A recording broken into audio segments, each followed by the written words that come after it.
Okey, baik, bertemu kembali dalam Siaran Selamat Pagi Malaysia.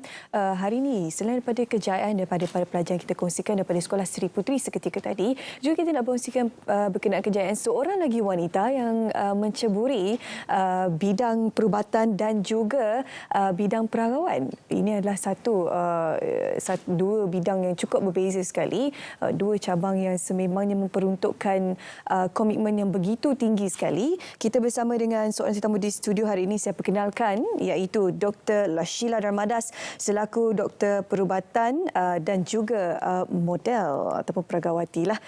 Kita nak kongsi berkenaan dengan bagaimana rutin Dr. Lashila ini daripada Doktor Perubatan berganjak ke peragaan ini. Memang satu perkara yang sangat berbeza sebenarnya. Bagaimana boleh ada dua perjalanan yang berbeza ini, kalau boleh kongsikan permulaannya? Ya, sebenarnya sejak kecil saya banyak emphasize dalam masa tu. Masa tu sesuatu yang kita harus bahagikan masa.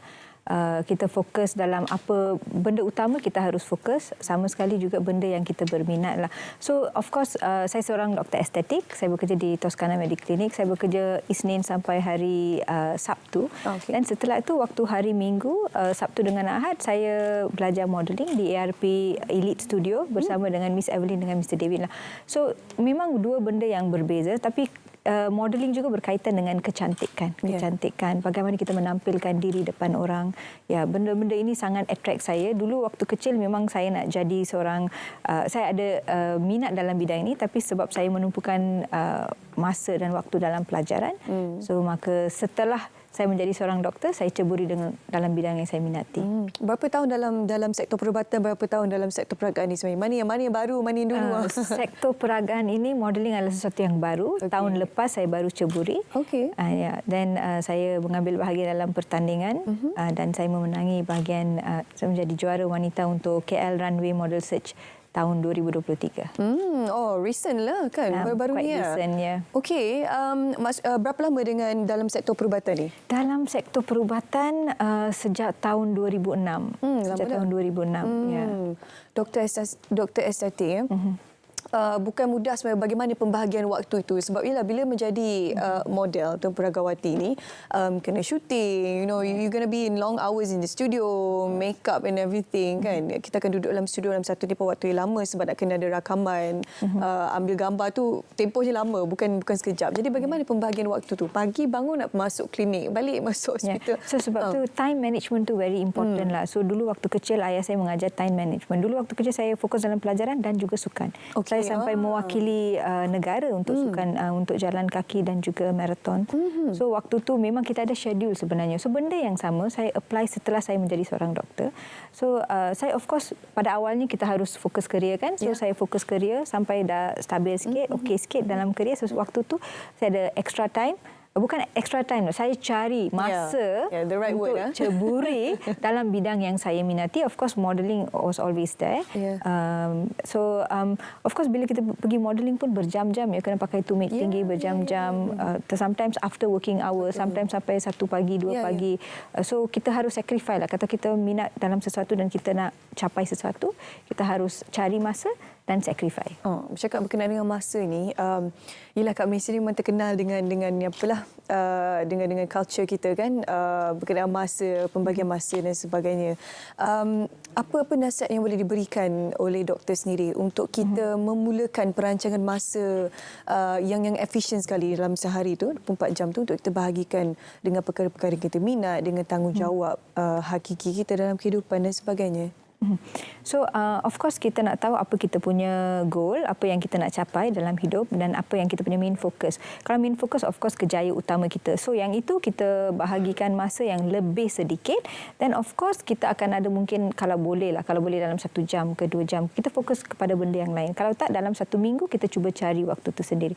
Yang paling penting kita tuliskan, kita schedule kita untuk apa yang kita akan jalankan waktu tu, hari tu, kita boleh schedulekan supaya kalau kita nak ada meeting in between, kalau kita nak ada extra time, kita boleh buat benda-benda lain yang kita ceburi. So kita kena plan out. Kalau kita tak ada planning, then kita just seadanya aja, then kita memang tak akan dapat cari waktu. Sebagai doktor perubatan estetik, waktu tidur itu adalah perkara yang utama sebenarnya untuk kita menjaga kecantikan luaran dan juga dalaman. Tapi bila kita buat dua kerja dalam masa satu hari, bagaimana doktor orang kata incorporate kan, memasukkan waktu tidur yang cukup itu dengan inilah tugas yang sebenar dan juga sebagai seorang model. Yeah. So bukan saja waktu tidur ya. Tidur sekurang-kurangnya 6 hingga 7 jam sehari kita kena, kalau boleh lah ya, 6 hingga, dan kena minum banyak air. Kena jaga makanan kita, makan ikut waktu. Dan on top of that kita harus juga jaga penampilan kita. Penting sangat. Baru kita ada percaya diri, kita boleh lebih efektif lah dalam apa-apa yang kita buat. So kalau saya tak ada apa-apa aktiviti, pukul 10 saya tidur. 10 malam? 10 malam saya tidur. Itu awal lah. Ya, 10 malam memang kan? saya akan tidur. Ya, saya akan bangun dalam pukul 5 ataupun 5.30 macam tu. Very good. Because of course saya ada tanggungjawab sebagai seorang ibu kepada anak berumur 10 tahun. Oh my. Yeah, of course. You have a child. Yes, yes, I have a child. On top of that, kena jaga ibu bapa semua kan. So kita harus planning out. Jangan tinggalkan apa-apa. Tugas kita, apa yang kita harus lakukan untuk hari itu, kita harus lakukan. Tapi apa yang penting, jaga diri kita sendiri juga. Itu pun penting. Betul-betul. Ya, dalam kita mengejar ialah kerjaya kita dan juga impian kita, kesihatan sendiri juga perlu diutamakan. Throughout the years, sepanjang perjalanan karier doktor sendiri, apa yang doktor pelajari tentang diri sendiri? Okey, sepanjang menjadi seorang doktor bukan benda yang senang lah. Kita harus tempuhi banyak benda lain, especially bila kita pergi housemanship, kerja dekat hospital-hospital besar, waktunya kita tak dapat. So tapi saya memang berminat dalam bidang ini sebab kita kita membuat sesuatu untuk kita punya pesakit. Dalam estetik, saya choose to be aesthetic because saya reverse back aging process.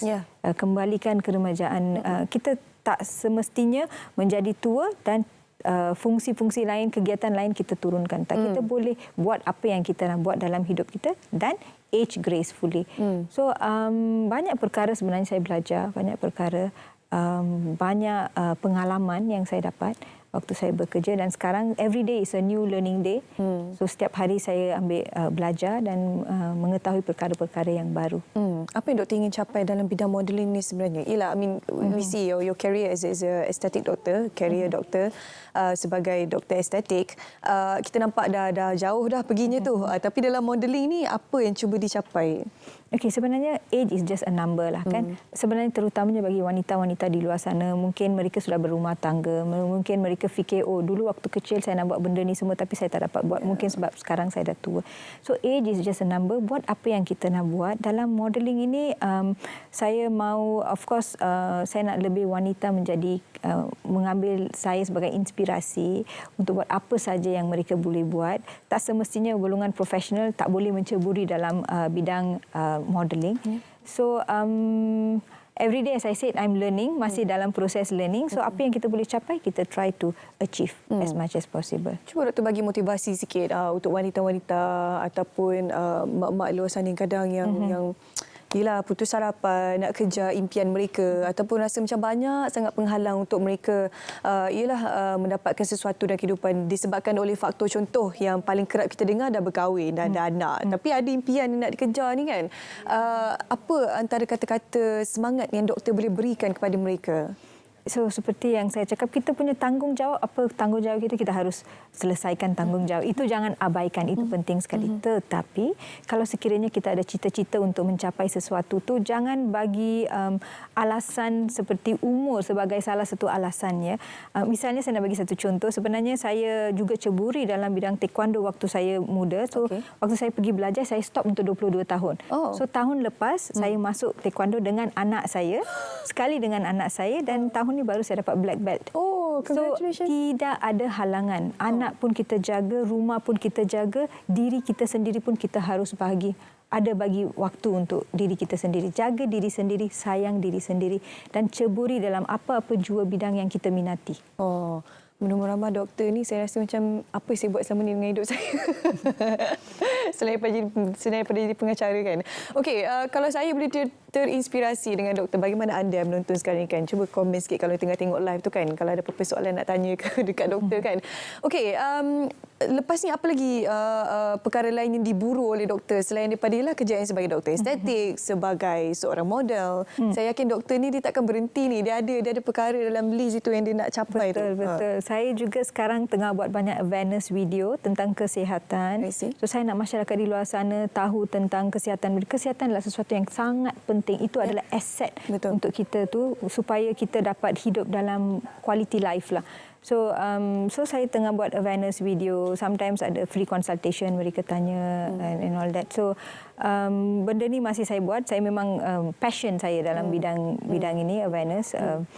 Saya buat TikTok video dan YouTube dan benda-benda macam ni lah. So, okey, dalam doktor sebut TikTok, YouTube semua ni kan, kita nak sentuh sikitlah dalam dunia maya ni kan. Macam mana doktor lihat perkembangan dia dan bagaimana untuk kita, ialah doktor sendiri mengadaptasikan diri doktor dengan perubahan zaman teknologi, so that supaya kita semua kekal relevan walaupun ialah angka itu makin bertambah, angka usia itu makin bertambah, tapi kita masih kekal relevan. Sebab ada kadang-kadang yang sebaya dengan kita ni dia dah tinggalkan teknologi, dia kata tak boleh nak catch up. Laju sangat kan. Kita fahamlah sebab kadang-kadang di kesibukan rutin harian tu tak sempat nak memegang ataupun nak hidup dalam dunia maya ni. Tapi kita tidak boleh mengenepikan ataupun menafikan kebergantungan kita terhadap dunia maya ini. Kerana ini adalah kata trend baharu kan. Betul. Macam mana doktor melihat? So kita harus follow up. Kita harus follow lah apa yang trend-trend terkini kan. Sekarang sebenarnya social media ni platform dia very huge kan, besar. So kita teknologinya macam-macam dan platform ini sebenarnya tak payah bayar pun, free saja.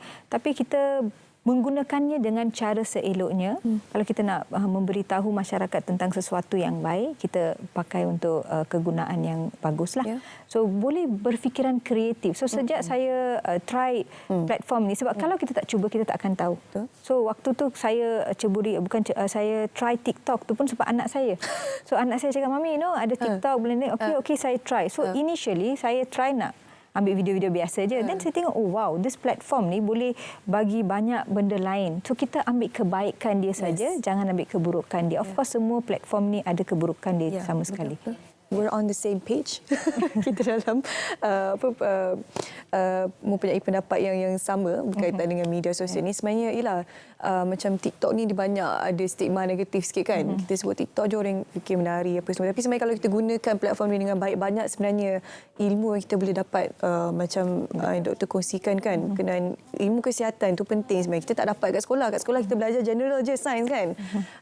Sel-sel semua, struktur anatomi badan dan sebagainya. Okey, doktor, kita beri kesempatan untuk doktor mungkin ingin menyampaikan kata-kata motivasi yang terakhir yang ringkas untuk penonton kita supaya mereka boleh menjadi seorang individu ataupun wanita yang berjaya seperti doktor juga.